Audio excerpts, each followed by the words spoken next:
வணக்கம் மக்களே, எல்லாருமே பேன் கார்டு அப்படிங்கறத கேள்விப்பட்டிருப்பீங்க. ஆனா பேன் கார்டை அப்கிரேட் பண்ணி பேன் 2.0 அப்படின்னு ஒரு கார்டு கொண்டு வந்திருக்காங்க. ஸோ இது யாரெல்லாம் வாங்கணுமோ, பேன் கார்டு வச்சிருக்க எல்லாருமே இந்த பேன் 2.0 வாங்கணுமா, இதை எப்படி அப்ளை பண்ணி வாங்கணும், எவ்வளோ செலவாகும், அது மட்டும் இல்லாமல் இந்த பேன் 2.0ல என்னென்ன புதிய அம்சங்கள் இருக்கு அப்படிங்கிற முழு விவரங்களையும் தெரிஞ்சுக்க வீடியோ கொஞ்சம் கூட ஸ்கிப் பண்ணாம கடைசி வரைக்கும் முழுமையா பாருங்க. அப்போதான் இதோட முழு விவரங்களையும் உங்களால தெரிஞ்சுக்க முடியும். இதுதான் முதன்முறையாக நம்ம வீடியோவை பார்க்குறீங்கன்னா மறக்காம நம்ம சேனலை சப்ஸ்கிரைப் பண்ணி அந்த லைக் பட்டனை தட்டி விட்டுருங்க. வாங்க வீடியோக்குள்ளே போகலாம்.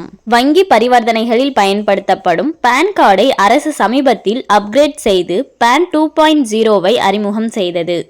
பாதுகாப்பான பண பரிமாற்றம் மற்றும் பயனர்களின் தகவல்கள் பாதுகாப்பு போன்ற காரணங்களுக்காக இந்த பேன் 2.0 அறிமுகம் செய்யப்பட்டுள்ளது.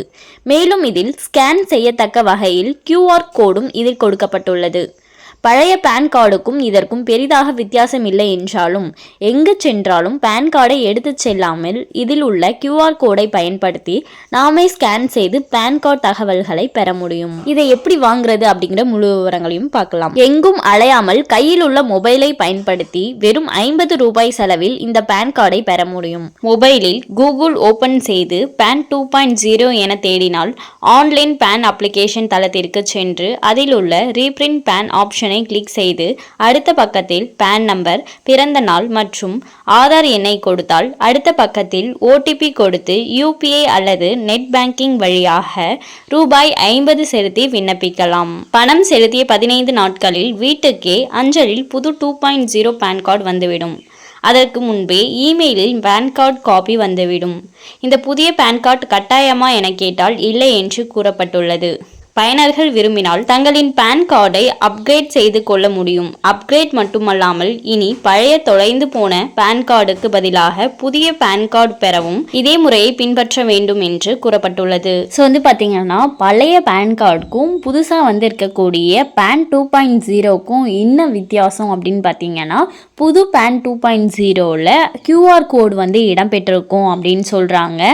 இதில் QR கோடு இடம்பெற்றிருக்கிறதுனால நீங்கள் எங்கே போனாலும் பேன் கார்டு எடுத்துகிட்டு போகணுன்ற அவசியம் இல்லைன்னு சொல்கிறாங்க. ஸோ இதை QR கோட் மூலமாக உங்களோட எல்லா டீட்டெயில்ஸும் பேன் டீட்டெயில்ஸை நீங்கள் ஈஸியாக எடுத்துக்க முடியும் அப்படின்னு சொல்கிறாங்க. ஸோ இந்த 2.0 பேன் கார்டு பெறுவதற்கு உங்ககிட்ட 50 ரூபாய் இருந்தால் நீங்கள் ஈஸியாகவே ஆன்லைனில் அப்ளை பண்ணி வாங்கிக்கலான்னு சொல்கிறாங்க. நீங்கள் அப்ளை பண்ணிங்கன்னா உங்களுக்கு 15 நாட்களில் வீட்டுக்கே பார்த்தீங்கன்னா பேன் 2.0 கார்டு வந்துடும். ஸோ இது எல்லாரும் வாங்கணுமா அப்படின்னு கேட்டிங்கன்னா கிடையாது. இது மஸ்ட் இல்லை, எல்லாருமே வாங்கி ஆகணும்னு இல்லை. உங்களுக்கு வேணும், உங்களோட பேன் கார்டை நீங்கள் அப்கிரேட் பண்ணணும்னு நினச்சிங்கன்னா நீங்கள் வாங்கிக்கலாம். ஸோ யாருக்கெல்லாம் பேன் 2.0 கார்டு வேணுமோ அவங்கெல்லாம் இந்த முறையில் அப்ளை பண்ணி வாங்கிக்கோங்க. அண்ட் மேலும் இது போன்ற அரசாங்கம் சார்ந்த அனைத்து அப்டேட்களையும் உடனுக்குடனே தெரிஞ்சுக்கணும்னு நினச்சிங்கன்னா மறக்காம நம்ம சேனலை சப்ஸ்கிரைப் பண்ணி பக்கத்தில் இருக்க பெல் ஐக்கானை கிளிக் பண்ணி அதில் ஆளுங்கிற ஆப்ஷனை செட் பண்ணி வச்சுக்கோங்க. அப்போ தான் நம்ம அப்லோட் பண்ணுற வீடியோ உடனுக்குடனே உங்களுக்கு நோட்டிஃபிகேஷனாக சேரும். அது மட்டும் இல்லாமல் அந்த லைக் பட்டனை தட்டி விட்டுருங்க. தேங்க்ஸ் ஃபார் வாட்சிங்.